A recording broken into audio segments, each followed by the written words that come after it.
Hey, this is Brian Corrion with Motivation. Just wanted to give you a little idea about my story, what's happened to me in life, and how I've come to be where I am today. It started back, actually went further back than that, but around 2005, 2004, I moved back from Colorado to Southwest Florida here in Bonita Springs.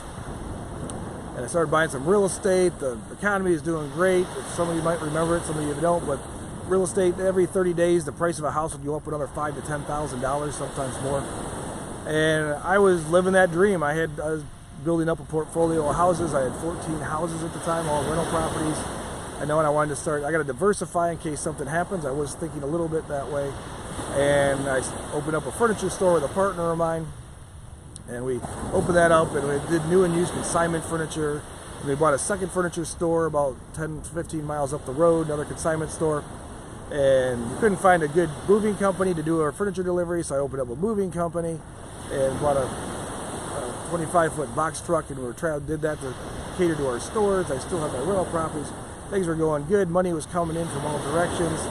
I was building up a nice lifestyle. All of a sudden I realized I had 3 different cars in my garage. I had a nice house I bought. I remodeled it, made my dream house out of a 1954 house. I had a big fat payment on it. All my car payments are $500 to $800 a piece, but I had the money come in and it was fine.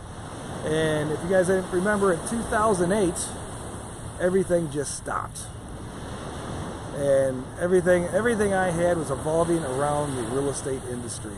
And not even realizing I had rental properties, I had furniture stores, I had the moving trucks, and when people stop moving from house to house because their houses aren't selling, they stop buying furniture, they stop moving. You don't need moving delivery trucks.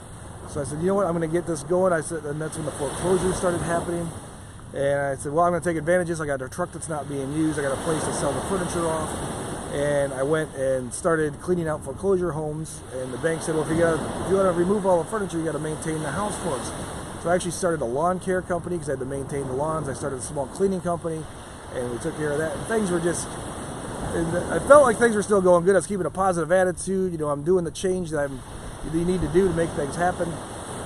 And another 6 months later, just things kept slowing down more and more. Economists didn't know what to do. I was right in the middle of it. There's a lot of other people that were in my same situation. All my tenants happened to be, not all my tenants, most of my tenants were construction workers, so they were out of work. They weren't paying their rents. I had 14 mortgages. Most of them had double mortgages on it. And now I'm starting to pull money off my credit cards to pay my mortgages, thinking, oh, one more month and this economy will turn around, not knowing it was going to take about 10 years to turn around. And before I knew it, I had $80,000 in credit card debt. And I was with a friend. She wanted to learn how to rollerblade.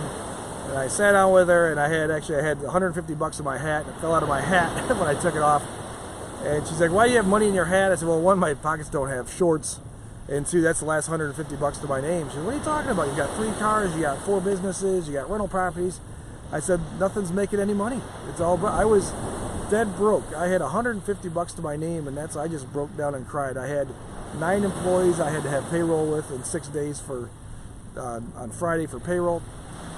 And it was just devastating to me. I hit rock bottom with $150 to my name. And at that point in time, that's where I realized that I never want this to happen to me again.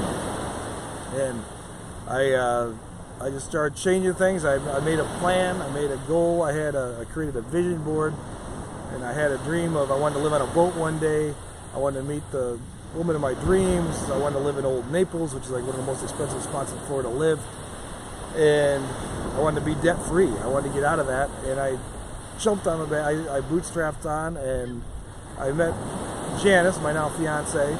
And on our 3rd date, I told her my dream of living on a boat full time. She was, I'm on board.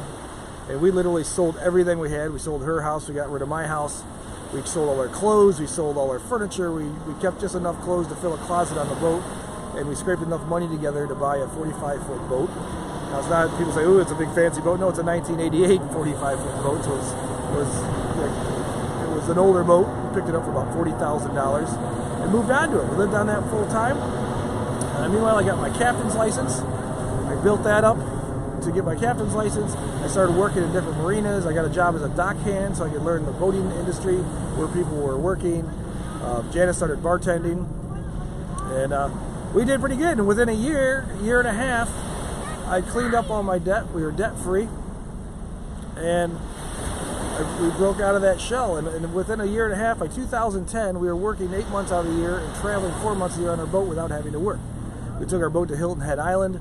I started doing comedy in the middle of all this so I could vent my frustration without going out. But I think the key point was keeping a positive attitude, because everything happens for a reason, and until you find the meaning of why something happened, it was that. 10 years later now, I am still completely debt-free. I actually paid $1,500 a car to get rid of the cars because my payments were too high. And you just got to do what you got to do to change and fluctuate. I just published my first book called Motivation, and it's been a whirlwind ride, and we're in a better spot for it. And this is why I want to share and help people so they are never in the same situation I was in there. New people starting out businesses, I'm coaching them to bring them to a better spot faster, in a more efficient way without getting into debt, learning how to build a business without advertising, using more networking. I help businesses that have stronger employees or got a flat level, they're trying to grow to that next step, and giving them free time.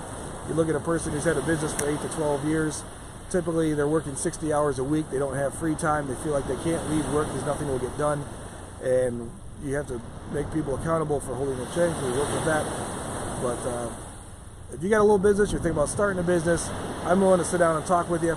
Let's have some fun, let's get motivated, get you motivated, and make something happen. Thanks for listening. I really stress, if you don't meet with me as a coach, meet with another coach. Get somebody on your side to build your support group to make that happen. You can find me at motivation.net. I'm Brian Corrion. Thank you very much.